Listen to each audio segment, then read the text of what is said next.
right in. Trip Digital Sound Art Expression.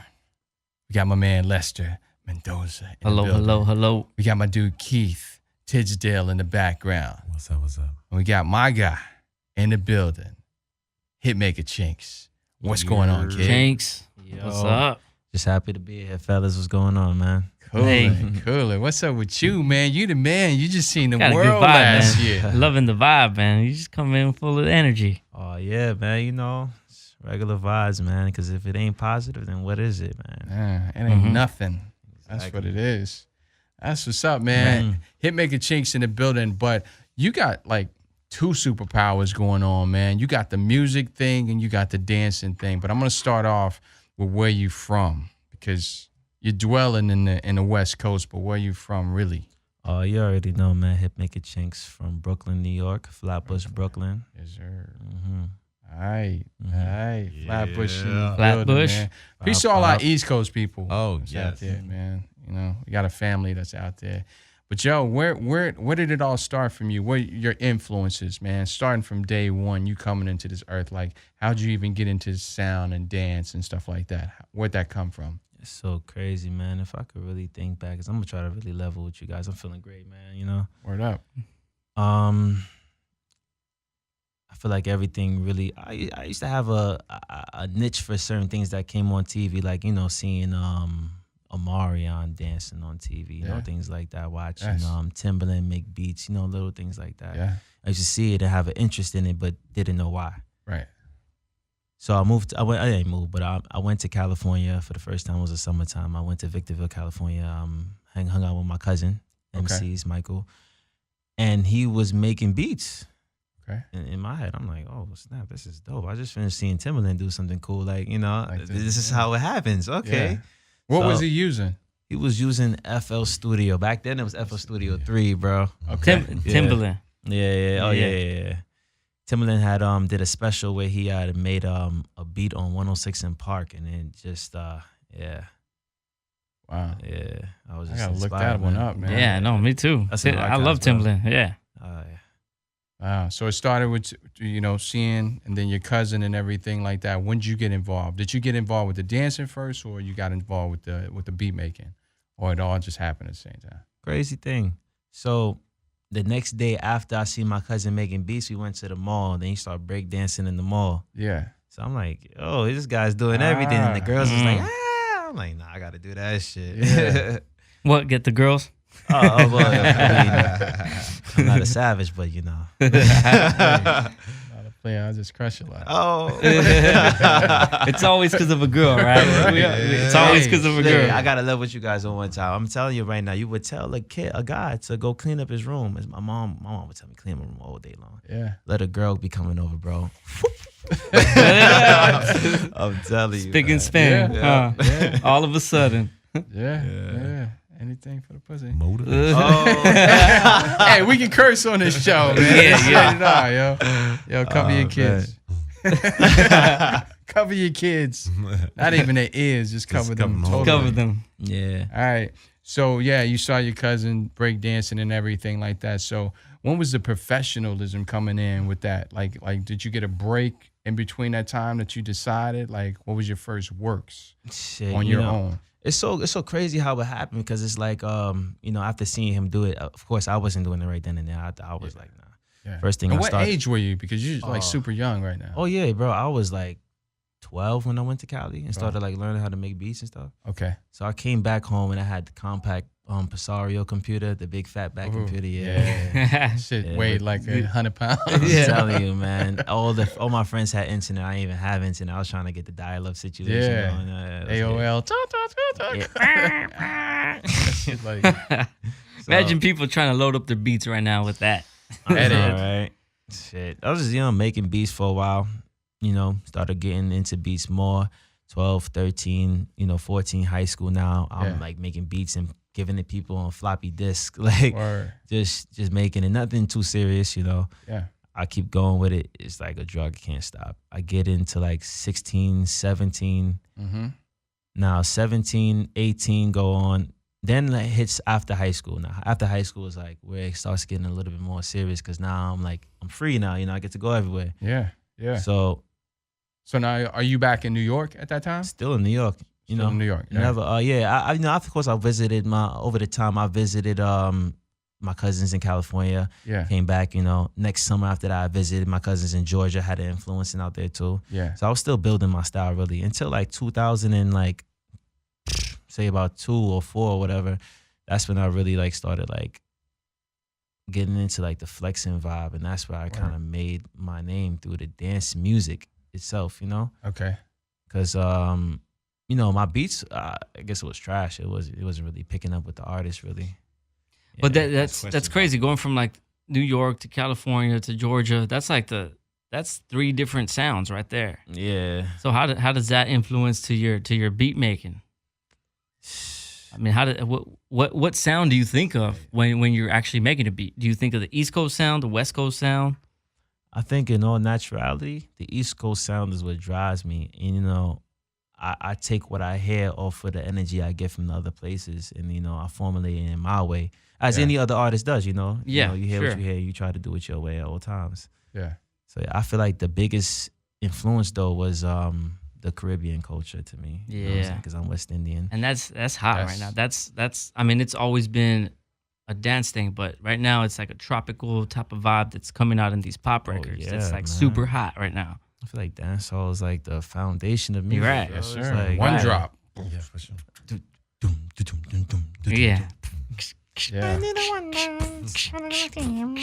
Yeah. Yeah, man. Dope. Yes. Yes.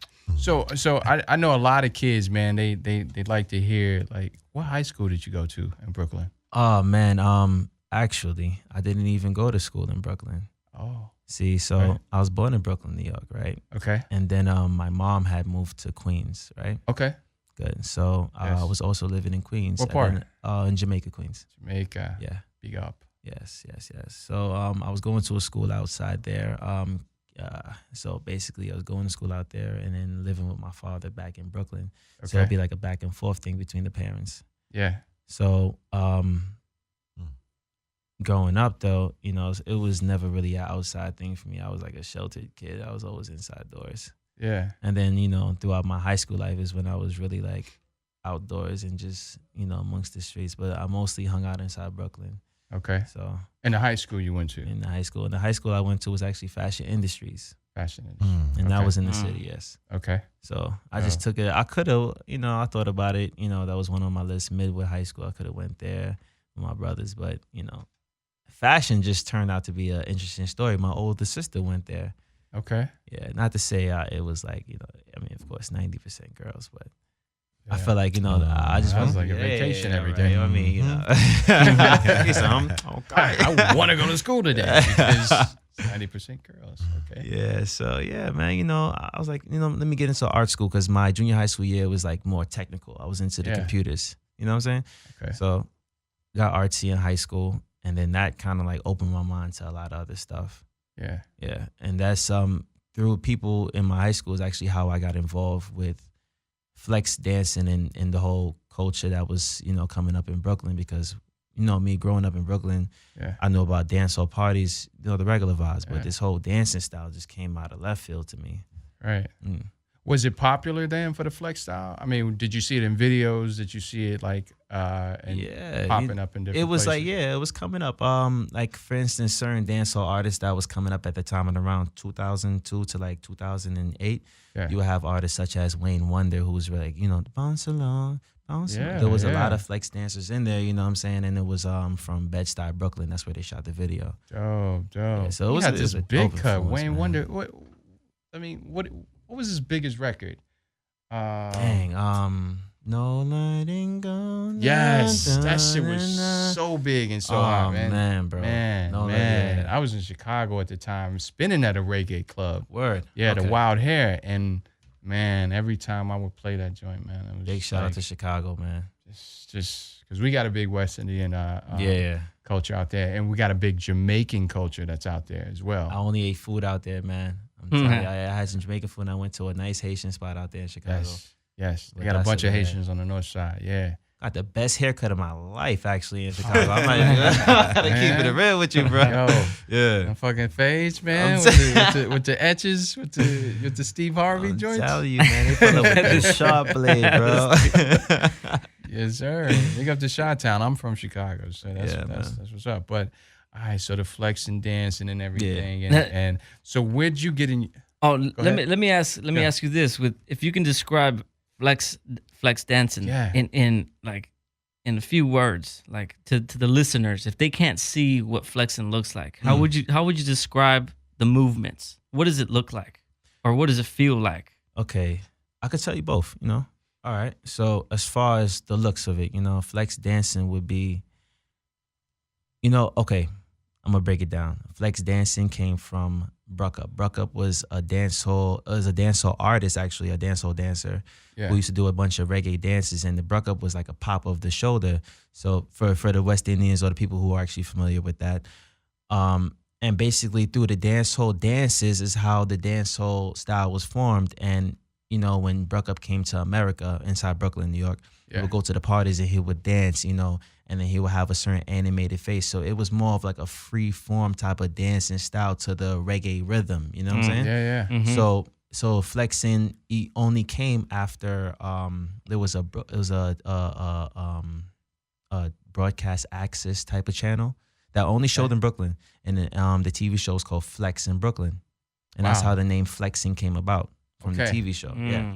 So it's it's like you're flexing your muscles, or like is that where the term? I mean, that technically the term had nothing to do with that. It's more West Indian, so it's like when you flex, it's like you stretch your stuff. See, as Brooklyn cats, what I'm saying, with having the TV show, we was like little celebrities. You know what I'm saying? Like these kids is like 15 years old. Was it like local and they just shot the kids that were around? Yeah, local kids. Everybody's West Indian. If not that, you know what I'm saying? It's, the culture was there, and it's like you go to your high schools, you get I saw you on Flex on Friday. Oh, gotcha. And it's like, you know what I'm saying? Yeah. You flex your stuff. So, I mean, the name got big. Flex in Brooklyn ended up dying out. So I guess to get back to the point of the conversation, flexing is just like a free form and dance style that evolved from dancehall dances. Okay. Yeah. Can I say something? I just wanted, when I watched you just recently, you were you were just right here in the studio. The flow, the effortlessness that you're going through within that. I grew up in the breakdancing era, so it's a whole totally different thing. It's all hard hops and locks. But when I watched you, it just seemed as though you were floating. You were on like a cloud. You know what I mean? So from what you're saying, you said that came from dancehall. No, dancehall to me was not in that same type of flavor. So can you just elaborate a little bit on that portion of it? Because it's so it was more spiritual when I watched you. Literally. That's the word that came to mind. When I watched you outside, it was spiritual. But when I'm looking at when you're talking about something that's dance hall, it's a different story. And then when you're talking about what I'm looking at as far as hip hop and break dancing, it was more cuts. But where is that? Do you feel that spirit that's coming through there, or is that something that's a part of that? And just elaborate a little bit on how that flows with the dance hall, because I'm not quite understanding how that connect comes. Oh, man, that's crazy that you've asked that, because good question. It's like being at the level I'm at right now is like, it's like, dang, like now I gotta really go back to when it first started and the reason why it even feels like that. But the thing about it is like there's certain levels of dancehall that people don't know. You know what I'm saying? So it's like you got slow rock, you got things like, you got people like artists like Elaine singing to you like sounding like a phoenix just soaring through the sky. It's like a certain emotions that hit you. And the rhythmic movement is like when we move as flex dancers, we get more in detail. You know what I'm saying? You seen that aggressive movement. We will take our time and slowly moving every part of our body. So that when we hear certain melodies, as far as what he's playing out there, he's playing the guitar. You know what I'm saying? That's what I'm peeping. So, and I tell you, dancehall is the foundation of a lot of styles of music. So, you know what I'm saying? That's roots reggae. You know, it's all tribal, you feel me? So island people, islanders, you know what I'm saying? So when he's flowing with that, he's flowing with his island flow, you know what I'm saying? Yeah. And in all reality, I'm still hitting the dancehall flow, but I'm just hitting it slow and I'm just tapping into a certain character. You know what I'm saying? And that's another thing about flexing. Flexing is characters. You know what I'm saying? Yeah. And in all nationality, every dance style has its own character. You know what I'm saying? Exactly. But with the foundations is how you portray your character. Yeah. So through the dance hall and the dance hall dances and the flavor, I portray certain characters. And then, you know, aside from that, why I love flexing so much is that we take certain things that we see and we try to express it towards you because it's free form, you know what I'm saying? Like if I see you doing something dope, I'm gonna wanna express what I feel towards that. So it's only natural that if I see like something contemporary, I'm like, okay, I know I'm not a contemporary dancer, but I could feel what you feel and I could move using what I know, you know what I'm saying? It's just another language how we speak, you know? Yeah, that's kind of like that's dope. theater, That's dope. You know? Yeah, that's very beautiful. very artistic. Like, yeah. you know, if I were to describe it, like just by watching the dance, it's kind of like free flowing water, wind. It's very, you know, just, Exactly. bro. Just it's very smooth. There's so many different levels of it, man. I appreciate you guys for. I was lost in the sauce, man. No, it's dope. No, that's real cool. I mean, that's it goes back to like what we're trying to introduce into the world through this show. It's like it's sound, art, and expression, and it's like a lot of like what you're talking about is an expressive movement. Right. Your first break in flexing. Like who's seen it, who recognized the real, and who's like, yo, I want to put that in my system.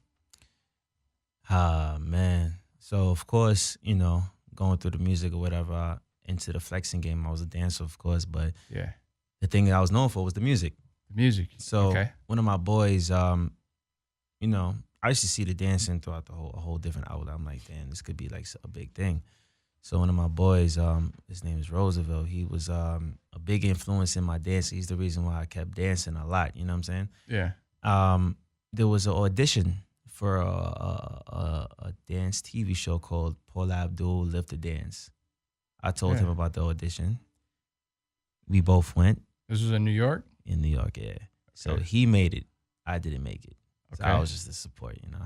Right. So we went out to California, and that's where the show was being recorded. Blase blah. He got to the second round. He got kicked off the show. But the judge, Travis Payne, he took a liking to the style. You know, of course, seeing both of us dance off camera and him on camera, he's just like, yo, nah, you know, I want to let you guys know this is possible to be a dancer and we want to do this. So he told us about a dance agency called MSA. So when we got back to New York, that's the first thing we did. We went into the office and they put us into the agency. So, you know, of course, days went by, months. Yeah. You know, I mean, I probably booked myself on one job. I did Classic Man with Jadena, you know, but that was a little, you know, it was a regular job, a little $250, you know, in our music video. Shout out to Jadena. It was dope working with him. Me and Janelle Monáe was amazing. I'm in love with her. I'm still in love with her. Damn. Cause I'll tell my soul, bro. But yeah, so there was this one audition though that I was about to quit dancing, bro. I was about to quit this shit. I turned 23 on the 23rd of April. That was the year I was gonna quit, bro. Yeah. Damn. On November 23rd, there was an audition for a Verizon commercial. Yeah. And I'm like, fuck it, Verizon, man. They don't want me, man. Shit. I'm about to just go over there and see what happens, though.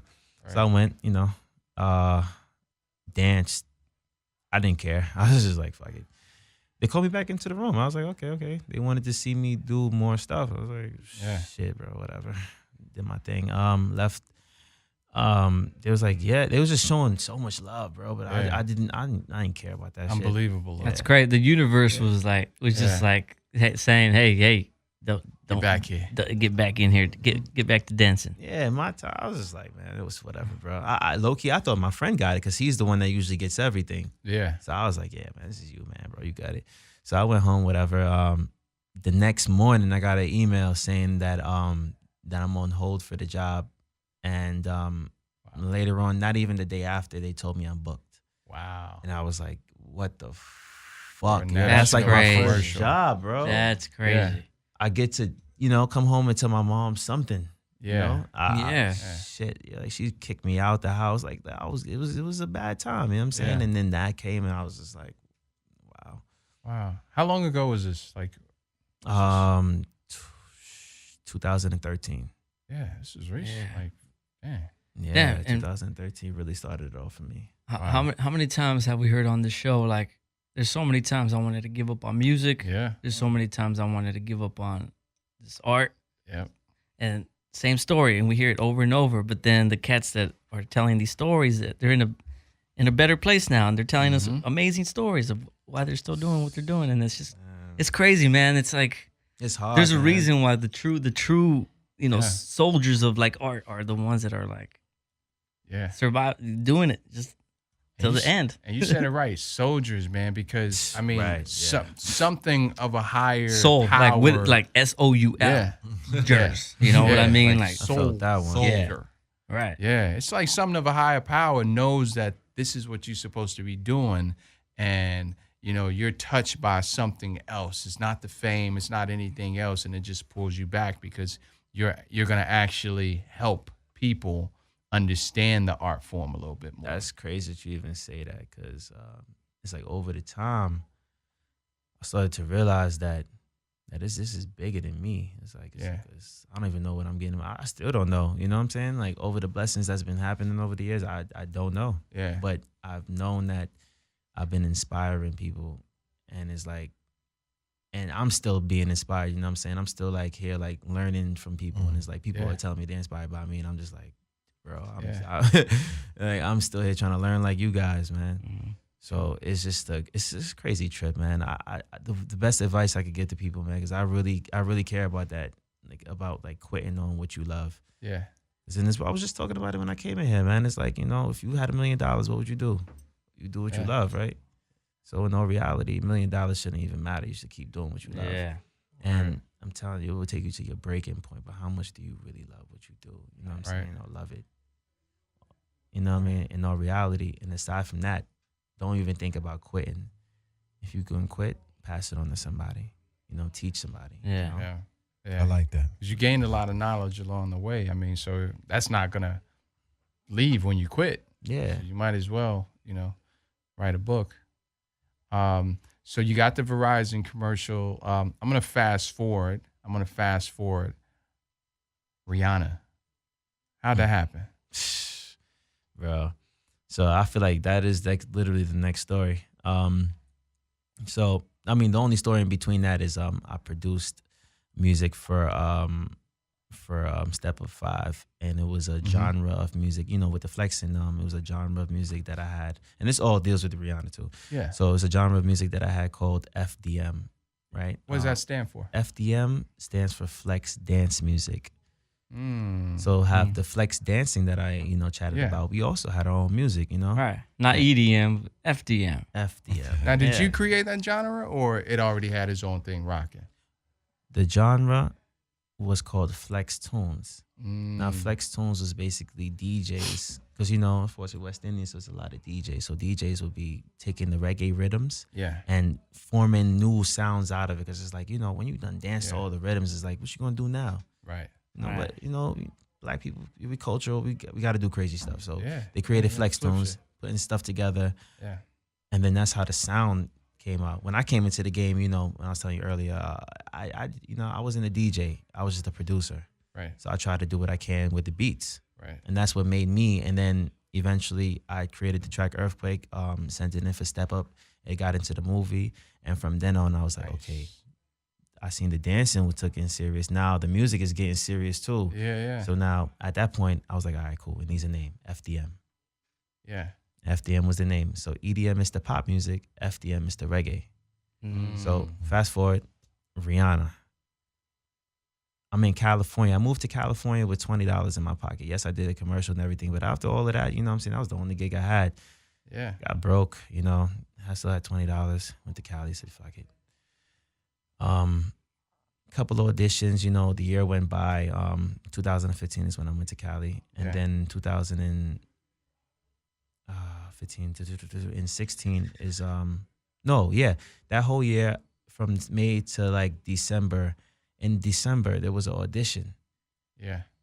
No, mind you, I'm like, damn, like, yo, Cali's weird, man. I'm living with my girlfriend. I'm just like, oh, what's going on, man? I had blessings, but it was like too random for me. I was kind of scared. Long story short, different place from Brooklyn. So anyway, so man, yeah. So I get this email. No, the girl, she told me about the email. She said, "Yo, I'm going to audition for Rihanna tomorrow." I said, "Rihanna? Yeah. Why don't I know about this shit?" So I'm like, I'm hitting up my agency. I'm like, "Yo, there's an audition for Rihanna. Like, you know, she's West Indian. I'm West Indian. I feel like this makes sense." Right. Like FDM music. When we do our music, we take samples from other reggae artists. Yeah. We go even more in depth. We do rock bands, anything. You know what I'm saying? Evanescence was a big influence, and so was Rihanna. Sampling her music like Cry, Unfaithful, like things like that. We was sampling that and making it into hard FDM beats. Right. Crazy. Fast forward anyway. So now Rihanna come up. I'm like, yo, this makes fucking sense. Let's do this. Yeah. It was your suggestion to come into your agency. Yes, because my agency wasn't going to put me on. And I understand that, but I feel like, you know, they didn't know me and what flexing is, because, you know, flexing is so new, bro. They don't really know, you know. I feel like if you knew flexing and I was in your agency, you would have been like, yo, bro, go to Rihanna right now. You would have understood. Yeah. But they don't know, so it's not their fault. So I feel like that's, you know, the name of the game. You got to really, like, know your worth in this game sometimes. So, yeah, so I said, yo, bro, put me on this audition. I got to go. They was like, nah, man, I don't think it's for you, man. They want contemporary. They want voguing, you know, the flamboyant dance. They want all of that stuff. And I'm like, and the hip hop dancing. I'm like, damn, I don't do neither of them shits, but I know it's Rihanna. Right. God himself is telling me to go do this shit, bro. I don't care what you say. I'm going. So we crashed the audition. So that's what's up. Yeah, I like that. I love that style, man. I love that style. Yes. Yeah, man. It was just some real Brooklyn shit, man. Yeah. We just That's what's up, man. Me and my boys, man. Shout out to Slick, man. Nicholas, man. Slick, he's the reason why I'm out in Cali. Yes. He's the reason why my music is inside Step 5 too. You know, he's a dancer, OG from the flexing style that, you know, went on America's Best Dance Crew, you know, things like that. And he's been out there. He's the reason why I'm there. Yeah. Also, you know, my other bro, Hobby, the reason why any dancer is taking their arms and spinning it around and making a dance style with it, and that's called bone breaking. It's part of flexing. Yeah, He's the reason why people are doing that. Yep. So anyway, so those two, they've been a big influence in me, you know. Yeah. Inside my whole career. So they had the audition too. They was like, yo, we about to just go there. I said, I'm with y'all, bro. So let's do it. So we go and Hi-Hat. Hi-Hat was the producer for the show. Hi-Hat is from Brooklyn, New York. Okay. He's a choreographer? Hi-Hat is a lady. She's amazing. She's the reason why there's a Kid and Play dance. Oh, shit. She's the creator of the Kid and Play dance. She choreographed that. Yes. Crazy. Yeah. Yeah, I'm telling you, Hi-Hat. She Shout got out buy to your head her. when we talk to her, man. Shout out to the old school. Is she out here now? Is she out here in LA? Yeah, now? she lives in LA. She lives in LA, man. Because this is, you know, the audition is all in LA. Because I told you I moved out here in 2015. So now this is like end of the year 2015, going in 2016. Yeah. So, you know, I just say fuck it, take a chance, let's go up there, man. You know what I'm saying? Because I don't know what's gonna happen tomorrow, and I ain't come out here to just be no cornball. So let's see what's up. They gonna know me some way. You know what I'm saying? So she came downstairs only because of my boy Slick. How far I would have came there, she would have never came. She knew Slick? She knew Slick, you know, because he's been out there longer than me. He probably been out there for what, 4 years now. 4 years now, yeah. 5 maybe. But so she knew of him through other gigs that he probably have done, you know, and he had the leeway to actually have her come down and speak to him. Yeah. Because we was trying to get into the audition, you know what I'm saying? We wasn't for that, you know what I'm saying? And then there was just like, she was basically, to keep it quick, she's like, yo, this not for y'all. You know what I mean?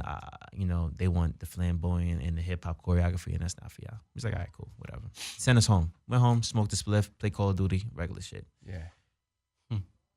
Now, I told you, Hi-Hat's from Brooklyn. Okay. And I don't know if this is what it was. You know, I just want to speak the story because I feel very like, you know, it's like, she felt like, you know, if anybody was going to give these boys a chance, you know what I'm saying? Like, I feel like she knew that she was the only one that would even like understand and understand where we come from with this. So boom, they called us back. We went inside there, did the audition, regular shit, had fun. Same feeling like the Verizon commercial. I didn't care. I was like, fuck it. Yeah. Danced. Bro, I think on it was the 23rd of January. Weird. I'm telling you, bro. And I get an email and they told me I'm on hold. I'm on hold for the Rihanna Anti-World Tour. At this point, I'm like, what the fuck? How much time was that in between the audition and? Probably like a good three weeks and a half. Okay. A nerve-wracking 3 weeks. Yeah, bro. So you probably have forgot about it. Like, that's a lot of Call of Duty right there. I couldn't stop thinking about it, bro, because you got to understand. you're not allowed to crash audition. They would send you home, bro, and never call you again. You'll get blackballed like that. Yeah. They called us back and let us, out of 3,000 people, they let us come into a room and freestyle. Wow. Nobody freestyled. It was the only ones that was allowed. Rihanna there? No. She was in Paris finishing up the album. Okay. So Hi-Hat was going to Paris that same night. So she was like, all right, let's record you guys and I'm going to take it to her. She went and showed the video. And after the video, she was like, I want these guys. Yeah. She cut out of 3,000 people, only 12 people got picked for the tour. Wow. Yeah. Wow. She cut out the whole contemporaries and people came and she cut out the whole thing. It just didn't make it. You know what I'm saying? Wow. And that's the name of the game. So yeah. I was just like, wow, like to be the person on the other side to actually, you know, I was just like, it's big. God, thank you. Yeah. So to fast forward that, you know, we started rehearsing, you know, regular things, man. And then comes time for the music. Yeah. So the producers that were sending the music, they were sending music, but I guess nothing was getting picked. Yeah. So, you know, Slick, he's the talker. He's like, yo, you know, my boy, you know, he makes music, you know. So Hi-Hat came to me. He's like, all right, go check this out, man. You know, if you got something, you know, you could probably send it to me or try to work on something tonight and, you know, send it to me tomorrow. Yeah. I said, yeah, I got y'all work on something. I already had something. I made it like a year ago. Yeah. So I was like, I got y'all work on something. The next day, of course, like I brought it into her, just like, here you go. You know, I worked on this all night. I already had it. And then she came to me later on and was like, you know, because Ree wasn't coming in that night. Yeah. You know, this is after I already met her. You know, Ree's cool. She's an amazing heart. She came in and she was like, yeah, you know, Ree's coming in later on. You know, they want to hear the music and see what you guys have for it. Mind you, by that time, I created the music. We already creative directed our own scene for the whole tour, like our own segment. Yeah. No dancer at all gets to do that. Yeah. So it was actually shown as artists. And to have my music in there, it was like, what? Like, I'm about to dance in front of her, like I'm battling her, like this, like she's like this is the last meal and we got to fight for it. Yeah. That's how I'm battling her.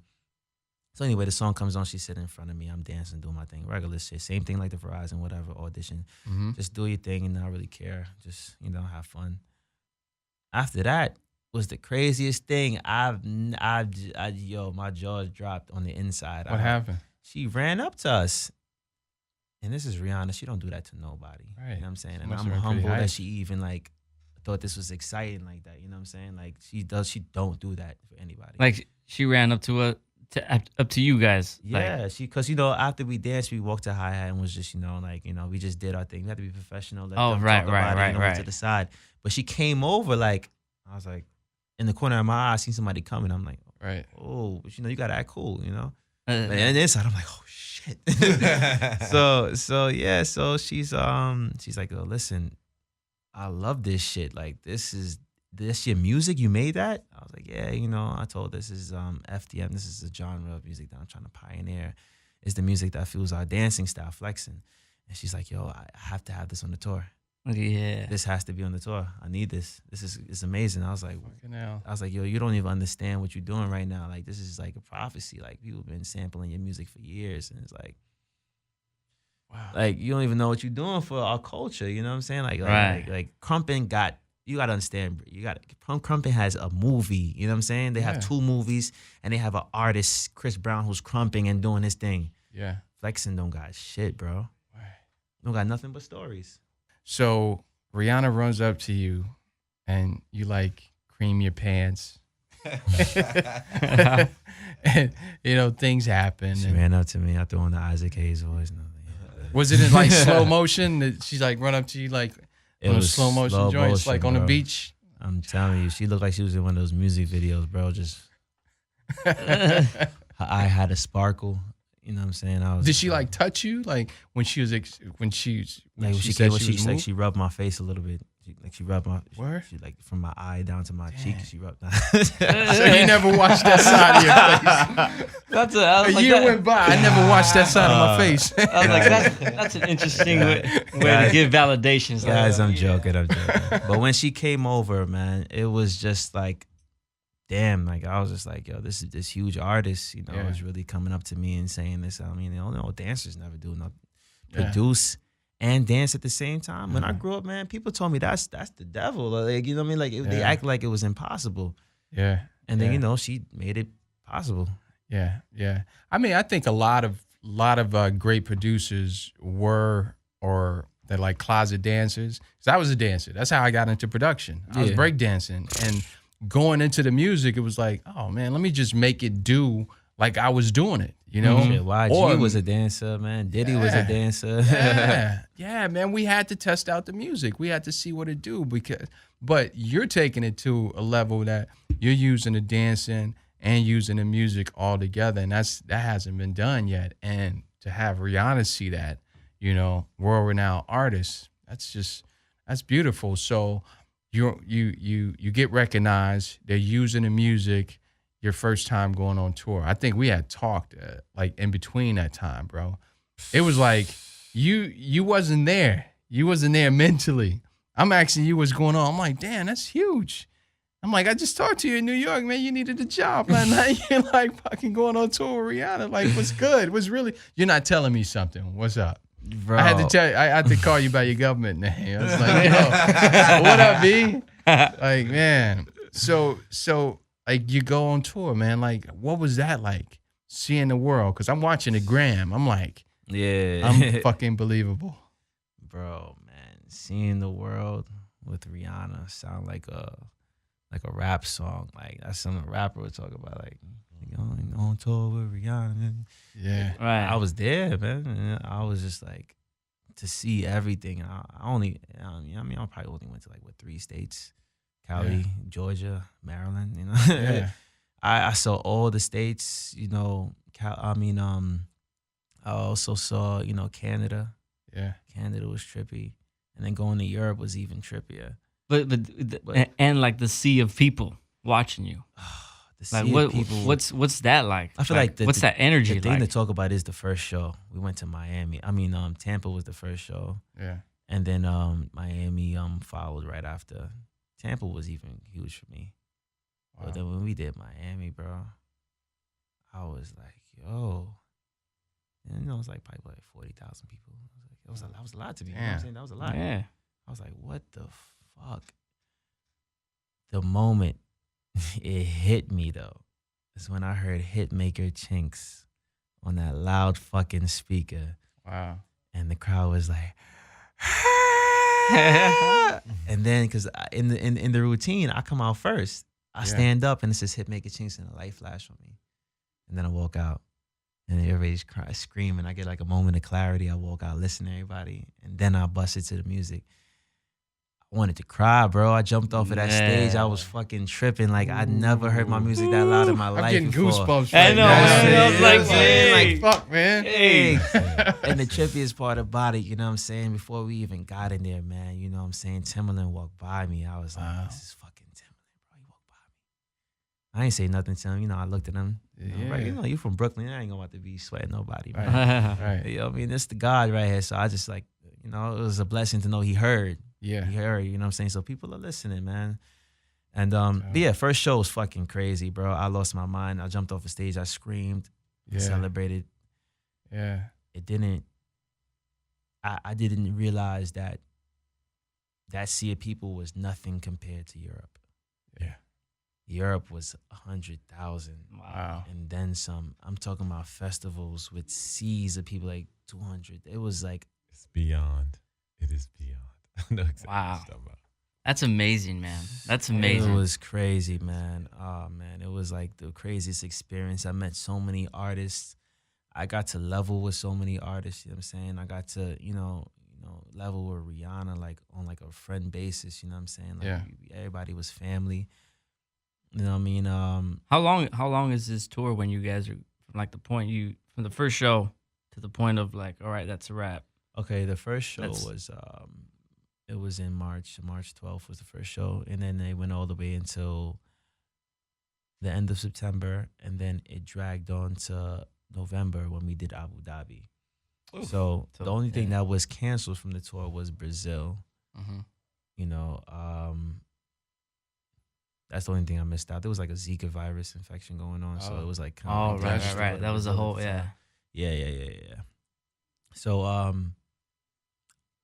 Shit, I hope we go back on tour, man, because I would love to go see Asia and, you know, New Zealand and places like that. That would be cool. But for what I did see already, man, from the girls to the music to the people to the lifestyles, it was a lot to take in. I saw a tragic event. I saw, like, it was just so much in that 1 year. Jeez. Yeah. I know, man, because I was just thinking about, like, when I met you, you came to New York. Big shouts to King Shaw. Man, you guys were just, you just remind me of just like two kids that were just like, man, they was excited about everything, man. Yeah, I mean, you were from New York, but I mean, when I first met you, I was like, man, this dude, he got something.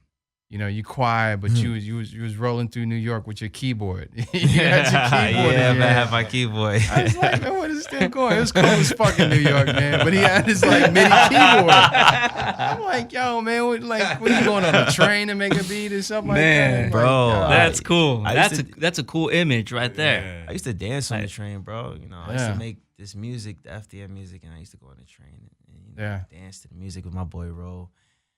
You know, try to make a little living, you know, try to make some money in my pocket, stay out the house, you know. Yeah. So I was there, man, on the train. Yeah, that was cool though, man.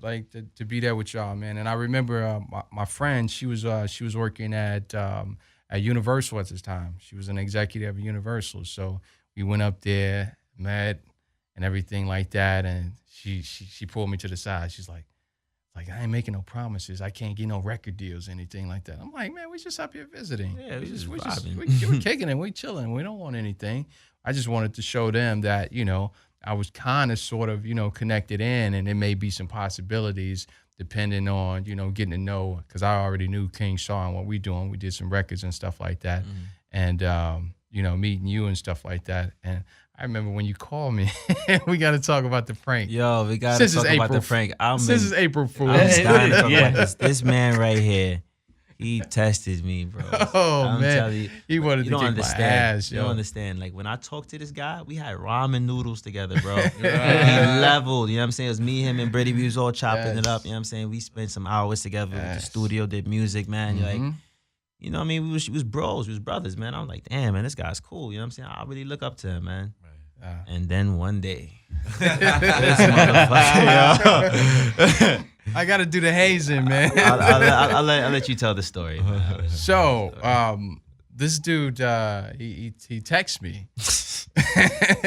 He texts me, and, you know, he's just getting back, just keeping in touch and everything like that. The energy dispersed, and everybody went to their zones and everything like that. Just got back to Cali. Just got back to Cali, so he's hitting me up, and he's like, yo, man, it's good meeting you, man. You like big bro and everything like that, just pouring his heart out. I'm just like, I just felt like pranking. You know, you just wake up like, man, on some funny shit. Tormented, yo. Man, bro. It's like, this is how I show love back. It's just like, yo, since he's like big brother, I'm like, usually big brother pick on little brother. Yeah. So I hit him back like, yo, who is this? He's like, yo, Chinx, we just hung out. And, you know, I'm like, yo, I don't even know who you is, man. He's like, nah, bro, we just hung out. He started naming places and shit like that. I'm like, yo, I got short-term memory, man. But look, I tell you what, yo, forget about everything. I was just giving his ass a hard time, bro, man. He hit me with the, listen, man, just send me an email like this. He hit me with the, listen, you could call my man. Like, he hit me with the sauce, like, he hit me with the, like, listen, man, your people could call my people or whatever. I was like, damn, I better watch out, Journey, man. I was just harsh on him, man. And to a point where he was like, ha, ha, ha, ha, ha. And then I just kept going with the shit. I'm like, yo, I ain't gonna stop. Like, somebody's gonna call. Like for days. Yeah. This is. No. That was a whole night, bro. A whole night. Yeah. I was talking to my girlfriend. I tell her, I'm like, yo, babe, I just chill with him. Like how is he acting like that? She's like, yo, look at the text messages. Like, man, what was he on? And you know, a funny story. She's like, maybe they're just playing, because she's from England, and her accent is so funny. She's like, maybe they're just playing a game on you. And I was like, no, this is real shit. He's being fake. You know how the industry is. I'm like, nah, he's not about to do this to me. Bro, he was just like, yeah, man. He's like, nah, man, I don't fuck with you, man. I only fuck with real cats, man. He's like, Britty, my dog, man. But you, I don't know you, man. I was like, damn. And when he said that to me, I was like, I lost it, bro. I could just feel this dude like swelling, man. Yo, like, seriously though, how'd you come down from that? That's a lot. Yeah, I know, right? Britty had called me. That's Britty called me. He was like, look, Jern, he's like, have you talked to Chinx? I'm like, yeah. He's like, man, he's saying like that you just foul with him, man. I hit Britty up too. I said, yo, Britty, what's good with your boy, man? He act like like he don't know me. He's like, man, yo, it's like I'm just playing with him. It's like I'm gonna see how far I go. He's like, yeah, keep going.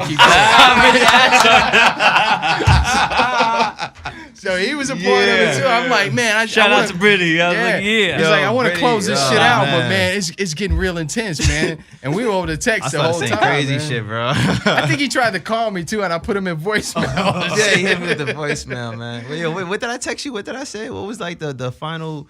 Nah, emotional I forgot, message, man. But I didn't erase. I said the text, some shit man. like, man, yo. That took a lot of patience in your part, and not say some like foul shit like, yo, by the way, you know what, motherfucker, fuck you and your fucking music. Like, I was so confused, bro, because you gotta understand, I level with this guy on a different level. I'm like, yo, it's impossible, man. Like this is my bro. Yeah, right. And it's like, how do you get your point across with somebody that you can't, like you told this man you respect him. Right. You cannot just like say weird shit, you know what I'm saying? Like you gotta still be real. So I'm just like trying to say all the type of shit I can with letting him know, but without being disrespectful at the same time. And I was like, yeah, man, I'll just see you at the top, man. I'll see you at the top. I didn't know what else to say, man. I was just like, brutal, man, brutal. I didn't know you had it in you, Journey. I didn't either, man. Hey, I honestly didn't see that side of you, man. Yo, man, I be out here, man, on the low.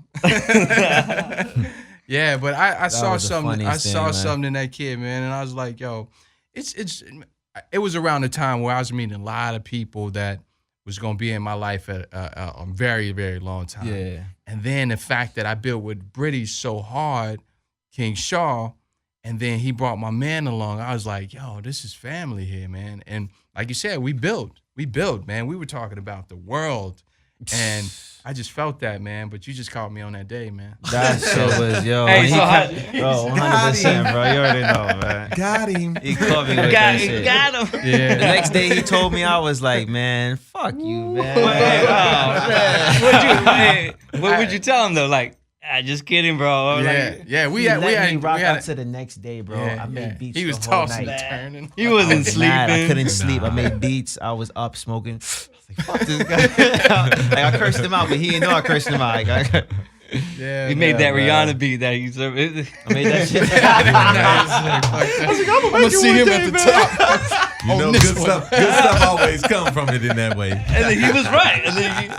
And then he was right. That's all along, right? Yes. He pushed you to man. he pushed you to bring out the best in you. You know? Hey, and shortly after he went on tour with Rihanna. So, you know what I'm saying? It worked, man. He's It worked. like, word, I'm gonna see you at the top. And then when he called me, I'm like, of course you going on tour with Rihanna. You said you was gonna see me at the top. You put it in the universe. He was one of the He first had that people I fake- called, man. I Yeah. see, yo, Jerdy, yo, guess what, bro? Yeah, Like, I remember that. this shit is crazy, bro. I I can't remember. even, like, I even tell my mom. I told him that I get to tell my mom something. Yeah. You know what I'm saying? Because, you know your parents, man. They always want to know what's next. You know what I'm saying?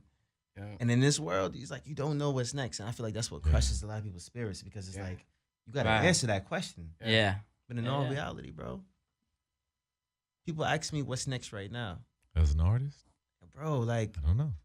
you can't ask the artist what's next. You know what I'm saying? He's still paying. You know what I'm saying? Like, you know, it's like, I just now understand now, really. That's the reason why I could talk about it, because before I didn't understand. People said, what's next? And I was like, damn, I did a commercial, and then 3 years later, what am I doing? What is next? I don't even know. I'm asking myself that. And shit, bro, honestly, bro, man, life takes you on a journey, man, and it's just like, the answer for that is I'm working. You know? Yeah. I'm working, man. Yeah. All right. That's all it is. I love it. So where do you see yourself going next? Oh, shit, bro. It's working, man. You just said Here Ah, Journey go shit, man. again.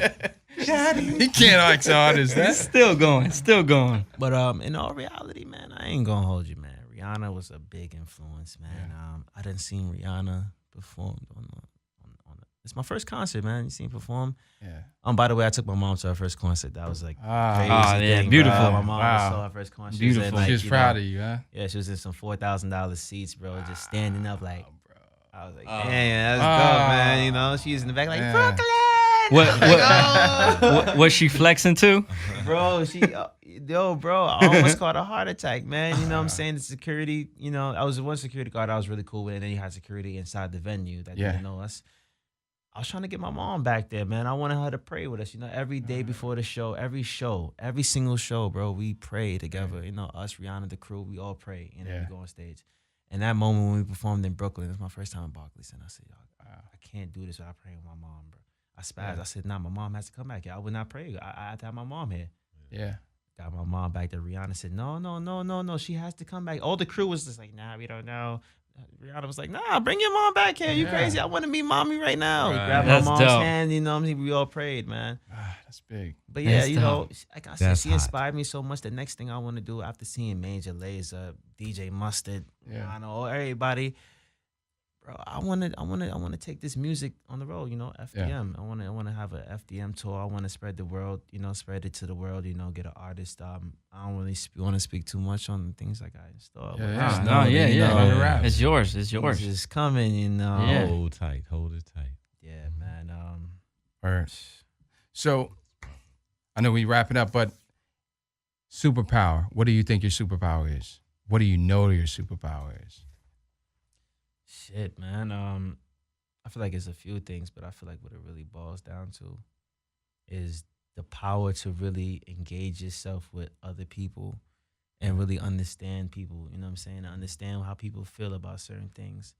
Because I feel like music really taught me about people's emotions. Like, when I play you a beat, I don't listen to what you say. I look at how you react. When you hear a beat that you like, you're gonna be like, you know what I mean? Your face is gonna be like that. So throughout learning people, I learn how people react. I learn how to tap into people's emotions. I learn about myself as a person, you know, how to think and take myself in the world. And other than that, if you want to really get into it, powers, man, doing what I feel like, dancing, music, all this, all the God-given talents all at one time, man. Word. Yeah, man. Good answer. Trip Digital Sound Art Expression, HitMakerChinx. Look them up. What could you find you? Oh, you guys, man, you know, shout out to Dash Radio, shout out to Journey, shout out to everybody in the room, man. I'm telling you, man, you can find me at HitMakerChinx.com, HitMakerChinx on SoundCloud. Everything is HitMakerChinx. How to spell that is HitMakerChinx. And that's on everything. Peace. Yeah. Peace. Good stuff.